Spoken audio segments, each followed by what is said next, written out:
Hello, good morning.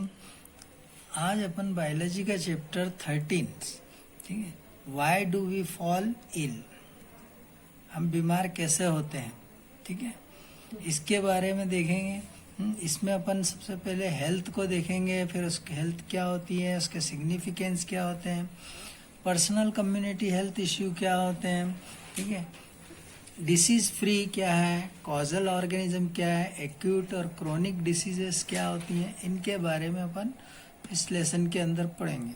ठीक है, तो सबसे पहले अपन देखते हैं कि हेल्थ क्या है। तो health is state of complete physical, mental and social well being. Health एक स्टेट है जिसमें किससे फिजिकल, मेंटल और सोशल वेल बीइंग हो।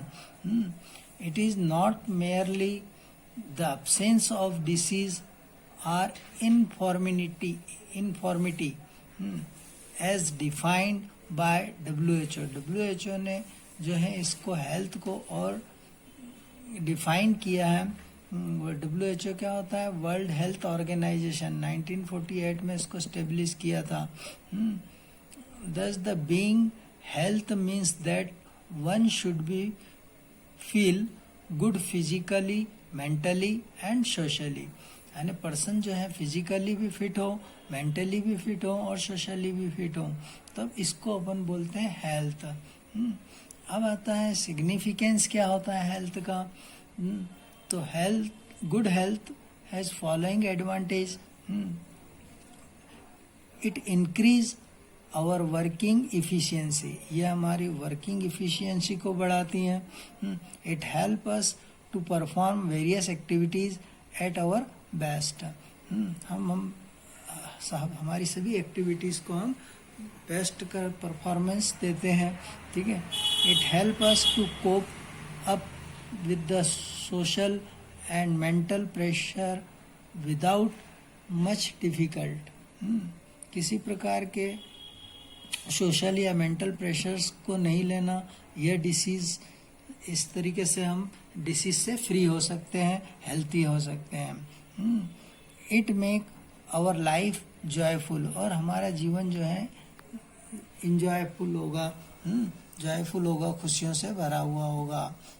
तो यही हेल्थ के सिग्निफिकेंस होते हैं। अब आता है personal and community health issue. Personal health और कम्युनिटी हेल्थ में क्या डिफरेंस होता है, ये भी अपन देख लें। पर्सनल हेल्थ में देखो, the health of every individual depend on his personal habits. हर एक ऑर्गेनिजम्स जो है हेल्थ पर डिपेंड रहेगा, उसकी पर्सनल हैबिटेट होंगी, क्या होंगी, इकोनॉमी की स्ट्रांग होना चाहिए, उसको फिजिकल स्ट्रांग होना चाहिए, और फिजिकली इन्वायरमेंट के साथ उसका कॉम्बिनेशन होना चाहिए। Personal health refer to the overall well being of an individual. Personal health को हम रेफर कर सकते हैं किसके? Overall all well being individuals, हर एक व्यक्ति की एक इंडिविजुअल्स वेल बीइंग हो सकती है। But human beings live in community, परंतु ह्यूमन बीइंग्स कहाँ रह रहा है? समुदाय में रह रहा है, कम्युनिटी में रह रहा है। Therefore the health of the community is also an important factors for an individual health. Individual health के लिए इम्पोर्टेंट फैक्टर्स क्या हो गया कि कम्युनिटी हेल्थ नेसेसरी हो गई। ठीक है, अब कम्युनिटी हेल्थ क्या हो सकती है? देखो, community health refer to the maintenance, protection and improvement of the whole community in which an individual live.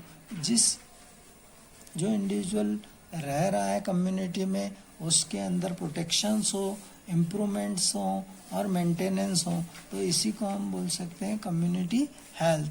यानी हमारे कम्युनिटी अगर सही होंगी, हेल्थी होंगी, तो कंट्री भी हेल्थी होंगी। तो various factor that affect an individual, ऐसे कई फैक्टर्स होते हैं जो इंडिविजुअल्स को इफेक्ट डालते हैं। क्या हो सकते हैं वो फैक्टर्स, है ना? जैसे सोशल इन्वायरमेंट, सामाजिक इन्वायरमेंट, पर्यावरण के अंदर कैसे रहना है वह डिपेंड करता है। पब्लिक क्लीननेस, साफ सफाई होना चाहिए, हमारे आसपास का वातावरण बढ़िया होना चाहिए। जैसे अभी कोरोना में चल रहा है, तुमको मालूम ही है। Good economic condition and job, हमारी इकोनॉमिक कंडीशन अच्छी होना चाहिए, जॉब अच्छा होना चाहिए कम्युनिटी का। सोशल इक्वलिटी एंड हार्मोनी, और समानता का व्यवहार होना चाहिए। अब अपन देख सकते हैं कि डिफरेंस बिटवीन क्या है हेल्थ एंड डिसीज फ्री के अंदर, या distinction between health and disease free. Health क्या हो सकती है, डिसीज फ्री कैसे होते हैं, ये दोनों हेल्थ और डिसीज फ्री लग रहा है ऐसे एक जैसे वर्ड, बाकी जहाँ डिसीज और हेल्थ में डिफरेंस देख के अपने को समझ में आएगा कि क्या चीज़ होती है। It is a state of complete physical, mental and social wellbeing, इसको हम हेल्थी कहेंगे कि ऐसी स्टेट जहाँ कंप्लीटली फिजिकल और मेंटल सोशल वेलबींग हो। अब डिसीज फ्री को देखो, it is a state of absence of discomfort of body parts and their function. अगर हमारी बॉडी का कोई भी पार्ट्स जो है अगर प्रॉपर वर्क नहीं कर रहा है तब भी हम डिसकम्फर्ट हो सकते हैं। इसको ही हम डिसीज फ्री बोल सकते हैं। पूरी बॉडी हमारी डैमेज नहीं हो रही है, कोई पार्ट्स हमारा बॉडी का है तो भी हम जो है डिसीज महसूस कर सकते हैं। अ healthy person will be disease free, एक हेल्थी पर्सन जिसके सारे बॉडी ऑर्गन्स प्रॉपर वर्क कर रहे हैं, प्रॉपर फंक्शंस कर रहे हैं, ठीक है, हर एक सिस्टम जो है प्रॉपर वर्क कर रहा है, तो ऐसे पर्सन्स को हम हेल्थी बोल सकते हैं जो डिसीज फ्री होगा। A disease free person can be healthy और अनहेल्थी, एक डिसीज फ्री पर्सन जो है हेल्थी हो या अनहेल्थी हो यह हम प्रॉपर नहीं कह सकते हैं। Healthy person is energetic, healthy person कैसा होगा, ऊर्जावान होगा, एनर्जेटिक होगा and able to perform as per requirement, और अपनी सारी आवश्यकताओं की वह पूर्ति कर सकता है।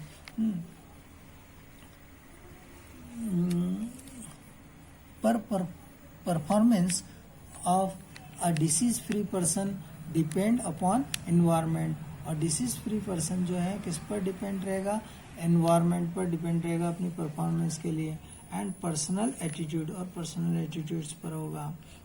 तो ये अपन ने देखा कि हेल्थी क्या होता है और डिसीज फ्री क्या होते हैं। अब आता है disease and it's cause, disease होती कैसे हैं और किसके कारण हो सकती है। तो अपन ने कई बार देखा है कि डिसीज जो है किनके कारण हो सकती है, कई माइक्रो ऑर्गेनिजम्स के कारण होती हैं, है ना, बैक्टीरिया के कारण होती है, प्रोटोजोन्स के कारण होती हैं, और ऐसे ही हमारी बॉडी के ऑर्गन्स जो हैं, ऑर्गन सिस्टम्स होते हैं हमारी बॉडी के अंदर, है ना, जैसे डाइजेस्टिव सिस्टम है, रेस्पिरेटरी सिस्टम है, सर्कुलेटरी सिस्टम है, इन सिस्टम्स में अगर प्रॉपर वर्क नहीं होगा, हाँ, या इन्फेक्टेड होंगे या तो हमको डिसीज होंगी, और जिससे होंगी वो कॉजल ऑर्गेनिज्म होगा। जैसे बैक्टीरिया से कोई डिसीज हो रही तो बैक्टीरिया कॉजल ऑर्गेनिज्म हो जाएगा। तो यहाँ देखते हैं अपन, disease refer to any condition that disturb or modified the normal functioning of the living organism. Living organisms के अंदर उसके नॉर्मल फंक्शनिंग में कुछ भी मॉडिफिकेशन होता है किसी भी डिस्टरबेंस के कारण, तो हम उसको डिसीज बोल सकते हैं। Each organ system of our body has specific organs to perform particular function. हमारी बॉडी के ऑर्गन सिस्टम में हर एक ऑर्गन्स जो है एक अपना स्पेसिफिक फंक्शंस करता है, पर्टिकुलर फंक्शंस करता है। In the presence of disease functioning और द अपीयरेंस ऑफ वन और मोर सिस्टम ऑफ द बॉडी में चेंज। इसके कारण डिसीज के कारण या फंक्शंस अगर अपन प्रॉपर नहीं हो रहे हैं तो अपीयरेंस आ जाएगा उसकी बॉडी पर, इफेक्ट दिखने लग जाएंगे, है ना, तो बॉडी में चेंज हो जाएंगी।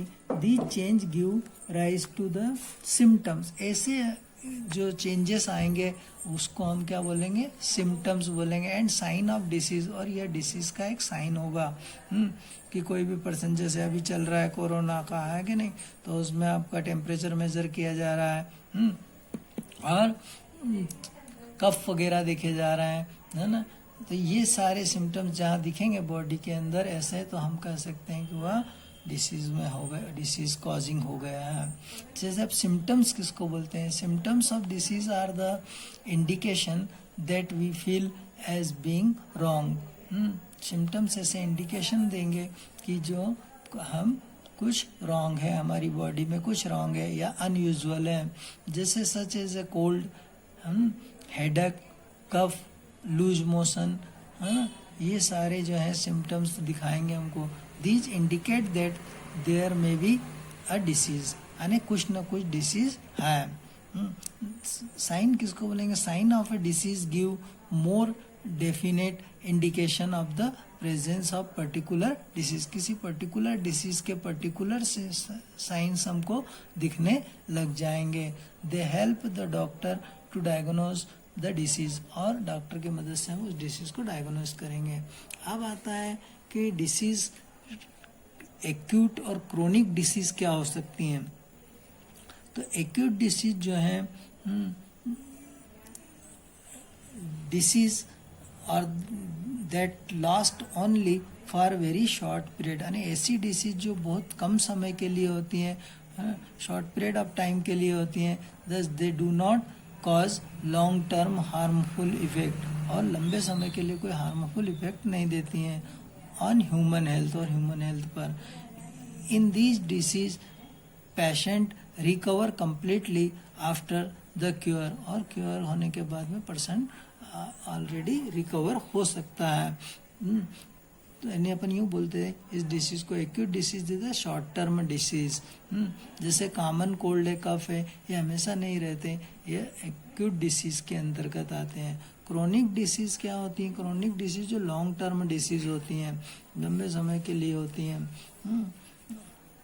Chronic disease are the disease which last for long term even as much as a life time, यानी लंबे समय के लिए और पूरे जीवन के लिए भी हो सकती हैं। They cause drastic long term effect on human health, और ह्यूमन हेल्थ पर लंबे समय तक इसका प्रभाव दिखाई दे सकता है। अब ऐसी डिसीज कौन सी हो सकती हैं?